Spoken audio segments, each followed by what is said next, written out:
ஒரு காலத்தில் பசுமை மற்றும் செழிப்பான ஒரு காடில் ஃபீலிக்ஸ் என்ற ஒரு புத்திசாலி நரி வாழ்ந்தது. ஃபீலிக்ஸ் தனது புத்திக்காக அறியப்பட்டான் மற்றும் எப்போதும் நல்ல உணவை தேடி திரிந்து வந்தான். ஒரு வெயில் காயும் கோடை நாளில் அவன் காட்டில் சுற்றிக் கொண்டிருந்தபோது அவனுக்கு மிகவும் பசிக்குமாறு இருந்தது. அவன் ஒரு திராட்சை கொடியைக் கண்டான். அதில் பெரிய சாருள்ள திராட்சைகள் மேலே உயரமாக தொங்கிக் கொண்டிருந்தன. ஃபீலிக்ஸின் கண்கள் மகிழ்ச்சியில் பிரகாசித்தன. அவன் இந்த திராட்சைகள் எவ்வளவு சுவையாக இருக்கும் என்று நினைத்தான். ஃபீலிக்ஸ் துள்ளி திராட்சைகளை அடைய முயற்சித்தான், ஆனால் அவை அவனுக்காக மிகவும் உயரமாக இருந்தன.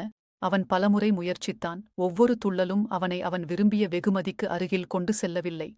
எண்ணற்ற முயற்சிகளுக்குப் பிறகு அவன் சோர்ந்து மூச்சை இழுத்துக்கொண்டு தரையில் உட்கார்ந்தான். மூச்சை இழுத்துக்கொண்டு ஃபீலிக்ஸ் கடைசியாக திராட்சைகளைப் பார்த்து, அந்த திராட்சைகள் ஒருவேளை புளிப்பாக இருக்கலாம் என்று முணுமுணுத்து காட்டுக்குள் சென்றான். அவனுடைய வயிறு இன்னும் காலியாகவே இருந்தது.